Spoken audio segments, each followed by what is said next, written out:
Hi, everybody. I'm Steven Snyder, an assistant managing editor at Time. I'm joined today by a couple of our top writers and editors. I'll go right to left, maybe, with how they're lined up. We have Jim Ponowazik, our TV expert of sorts. Hi, Jim. Hi, Steve. We have Doug Amith, our senior editor, technology. Hi, Doug. Hello, how you doing? And we have Alice Park, staff writer, health, all things. I go to her whenever I'm trying to figure out what the latest medical study is. Hi, Alice. Hi, how are you? So we're here today because Google put out hundreds and hundreds of lists about the most searched things this year. Many of the lists were fascinating. We've run with about 20 of them across time.com. The easiest way to find the lists we covered and what we had to say is to go to time.com/search2012 with no spaces. So that should take chat room. And so I thought we'd go one by one through maybe 5 of the most interesting lists of the year. And then you can follow up on the conversation on our website. The first list I want to go through is Global Trending Events 2012. So trending in the Google speak is things that were searched this year that were disproportionate to what was searched last year. As an example, some of the trending people of the year, Mitt Romney made the list this year, Barack Obama did not, probably because there were lots of searches in 2011, so there weren't enough more searches in 2012 to rise to the top of a trending list. I hope I have that right. Doug always knows if I'm saying things right about all things Google. But let's just walk up some of the top 10 items. Maybe I'll start at number 8 for Global Trending Events 2012. And I was surprised by what came out on top. Number 8 was the Penn State scandal. I was particularly surprised by number 7, which was the stratosphere jump. And it was an event that many people watched online. It was maybe the first live-streamed big daredevil event as we watched Felix Baumgartner. Am I saying the right name? Help me out. That's guys. right. That's right. Okay. Felix Baumgartner, plummet down from low orbit. And I remember watching the live stream, and you could hear the audio commentary, the radio messages. And I think it's telling that made the top 10 searches of the year when there were so many bigger news events. Here was a moment where we were all glued to our television screens. And just above it was, at number 6 was the presidential debate. And I know, Jim, you've written a lot about how, I think on your year-end list of the best TV of the year, you included the presidential election. Are you surprised where the debate wound up? No. I mean, I'm not really, because besides the debates as a sort of a TV phenomenon, the election as a TV phenomenon, which I thought was just an interesting drama throughout the year. I think one thing that we saw this year was really that development of that feedback loop between what we were, accustomed to seeing of the debates on TV and in, traditional news media, and the sort of second screen social aspect of people finding out about and discussing and searching the debates and things that were going on in the election as they were happening. The debates, although there was arguably not as much. You think of 2008 as being sort of more of a buzzy election. Barack Obama was new. People were talking about him, Sarah Palin. It was a more sort of personality-driven election. And yet the TV ratings for the debates were really, really strong also. And I think political reasons aside, I think that this was also another one of those events that sort of benefited from that second screen phenomenon. Where you were watching it and also, using Google or Facebook or Twitter, and I think that social media did a lot to sort of immediately frame and create the larger debate around the debates. You know what I mean? It's like people talk about the spin room, where the campaigns try to frame the debate after the debate happens, and I think what we saw this year was that everybody was sort of part of a real-time spin room now. And so, one thing that happened was these little snippets from the debates, binders full of women or whatever, sort of suddenly and in real time became talking points, became discussed immediately. And I remember at the conventions, you had Clint Eastwood's chair, and that became, by the end of his routine, it was already a viral event. I know that wasn't a debate, but it sort of speaks to the real-time nature of it all. Exactly, and sort of the role of amateur citizens in commentary on the debates. I mean, that's an excellent example. I think before Mitt Romney was done speaking that night, I was seeing people on Twitter posting, just dozens of pictures of themselves yelling at empty chairs. that sort of short-lived Eastwooding phenomenon, and that's as silly as stuff like that is, it's also a form of commentary itself and something that kind of brings people into the process. Definitely. So moving up higher on the list, so this is global trending events of the year on Google. Number 5 was the Costa Concordia crash. Never underestimate the power of some strong visuals that gets people fascinated with the story of the cruise ship that was suddenly on its side. At number 4, and I was surprised at how high this came in, and maybe it's a testament to, if you're using Google all day, you're probably pretty vested in a free internet. Number 4 was the SOPA debate. And Doug, for those who don't know, maybe you could walk us through what the SOPA debate is and why you think it did so well. Well, SOPA was a big story. It was this Stop Online Piracy Act bill that was proposing. It's for one thing, it's a very complicated story, so that's why there are probably a lot of searches about it. So the very basic gist of it is you've got your big media companies that want to prevent their content and intellectual property from being pirated. Then you've got the people of the internet who don't want to be, this proposed bill carried even jail time for illegally streaming video and stuff like that. So proponents of it said, we're doing this to protect our intellectual property. We're doing this to protect jobs in the entertainment industry. And people against it said this was way too broad. It's way too easy to shut down an entire network of sites just because one site has material on it that's copyrighted, that kind of stuff. So it was a long story, and it spanned several. It was not as much a technology story as it was a political story and entertainment story. So, but it covered so many different areas, and with big sweeping news stories for almost a month. So this was a big ongoing story, especially in the tech world. And then the January 18th blackout by Wikipedia and Reddit, they shut down their sites in protest of SOPA.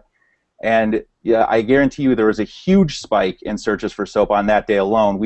There was about 2.5 million tweets just asking what is SOPA, and we saw a lot of tweets from kids trying to do their homework, trying to write papers, saying Wikipedia is down. What the hell is SOAP? So big searches on January 18th for SOPA and SOAP. But it's a testament to maybe how influential the Wikipedia campaign was. I mean, that's very telling. Moving up the list, number 3 was, perhaps not surprisingly, the Olympics 2012. And whenever I think Olympics, I think Alice Park, who had one of the best jobs ever, resident expert in both swimming and gymnastics. And those are probably the 2 sports that kept more Americans glued to Google, Googling results than any sports. I mean, Alice, does it surprise? Is it as obvious to you as it is to me that Olympics would be up at number 3? Well, yeah, it's not surprising because primarily since NBC is really committed to providing more of the coverage online, live. And given, the 5-6 time-hour difference between here and London, that meant that people were sort of sneaking onto the site while at work. But still, if you want results, you want results. And it's I think for an event like the Olympics, there were a lot of complaints early on about the coverage. NBC was holding a lot of it for primetime coverage, so they were tape delaying it. But the fact that it was so high on the Google search shows that people really were going to the web for it instead of waiting for to see it on TV later that day. And you had some great stories. You had Michael Phelps, who announced before London, that he was retiring, so this is going to be his last games. The continuing saga of what new bar he was going to set, and he did set a new one for most decorated Olympic athlete of all time. And then you had the great story in gymnastics, of course, of American Gabby Douglas, who, you always love a story where you've got sort of an up-and-comer who makes it, and she's the first African-American to win the all-around title, and also the first U.S. gymnast to win both the all-around and the team title. And of course you also had, the Fierce Five, the U.S. women's gymnastics team, which won its first gold since '96. So great story, so not a surprise that, you really had a lot of interest there online. And it does say something about how this was the biggest games ever on the web. I bet that's a great point. Do you think that, Alice, if the time difference do you think the time difference plays a big part in the web traffic? That if it was in the U.S., web traffic might have slowed down a little bit. That if it's in China, again in the future, or in that area of the world, that traffic would be higher because the time difference is bigger. Do you think that plays a big part? I think it does, and I think in this case, in cases where there's a bigger time difference, as there was in China, and the events were occurring sort of in the middle of the night for us here, traffic may have been a little slower. You might see a dip because people are interested, but they may not be interested to get up at like 3 or 4 in the morning to watch an event. They'd rather wait. But when the time difference is 5 or 6 hours and you're up, it's during the day here. I think you want to see what happens. You want to know what happens. It's the drama of the Olympics, and I for one am always obsessed with who won and what the stories are. So I think that's a really big draw, and it does help. The time difference does help. Well, great. And in the top two, holding the top 2 slots on the global trending events of 2012, it's sort of tawdry and then tragic. Number 2 was actually the release of the topless photos of Kate Middleton, and people probably aghast at what had happened, that someone had run with that in print, and then the next moment it was online. And so that was the number 2 item of the year, in fact. And number 1 was Hurricane Sandy, and I think it speaks to the sort of the size and the severity of the storm and how long it lasted, how many people were worried about it, how long the fallout lasted. It's still going on right now. But that was the number 1 global trending event of 2012. So we wanted to take a minute and go subject by subject, actually, looking at some of the most interesting lists from the Google Zeitgeist 2012. Alice, did you want to talk? I think there were 2 health lists that caught your eye. Yeah, I was interested in the diet searches. So obviously, it's one of the things that is most searched online, right? How to eat better and sort of the quick fix way to lose that muffin top. And these were the trending diets of 2012, right? The hottest, the top 10 trending diets. Right. Things that sort of, bubbled up to the top for various reasons. Some of them, there was one, the raspberry ketone diet, that was featured on the Dr. Oz show and soared up there. I think it was like number 2 or 3. And this was the pills, the raspberry pills that can burn fat. But interestingly, the top search diet this year, perhaps interestingly, not so interestingly, was Michael Phelps' diet. So this is not so much as a weight loss thing as perhaps a wish list type thing. It turns out that if you swim 50 miles a day, you lose weight. Right, and you can eat 12,000 calories a day and look like he does. So yeah, it was interesting that was the top searched. I'm sure there was some sort of aspiration there that perhaps there was some secret to how he could eat that much and still stay looking the way he does. But and further down the list was one that I actually hadn't heard about, and then I saw that Healthland had already covered. Maybe you were the one who wrote it. But the feeding tube diet, what is that all about? So this got really went viral earlier this year. It was the idea of really putting yourself on a starvation diet of about 800 calories a day from an IV, which is the same ones that people in hospitals who are very, very sick, who are being treated for on chemotherapy, being treated for cancer, and also those who are in a coma and who can't feed themselves are normally put on. Some brilliant doctor got the idea that this would be a good way to help women who are planning for weddings to slim down to get into their wedding dress, and it became a huge craze. Started down south, and it not a good idea, obviously, because you're essentially putting your body into a starvation mode where you start to eat into muscle. So something to remember. Yeah. And there was one other one. I think you and I were talking before the Hangout about the most searched health. Most searched health terms or health? What was the one that you were surprised that of what wasn't on the list? Most search health trends. The top one, of course, was cancer, which not so surprising since that is the second leading killer. But what surprised me was what wasn't on there, which was heart disease. So that is still the leading killer of adults in the United States. But I'm assuming that perhaps a lot of the risk factors, the things that we know about that can contribute to heart disease, are pretty well known. So that might just be a reflection that we don't see sort of an increase in the number of people searching for that. And this year we didn't really see sort of any real new news or innovations in either treating or preventing the disease. It's the same message, which is an important one, to to eat lower fat and to eat healthy and exercise more, but we didn't see sort of any jump forward in understanding. So that probably explains why that is. But it's kind of surprising still, though, given how many people are affected by heart disease. That's very interesting. Now, Jim, I know there were so many entertainment lists, some about TV, some about viral videos, some about songs. What caught your eye? I was looking over the TV most searched and trending lists, and it's funny, by coincidence, just recently Nielsen issued its list of the most watched TV shows for 2012, and it makes kind of an interesting comparison and contrast. Among the Google lists, there's sort of a dichotomy that I see there. Among the most searched shows, #1 is American Idol.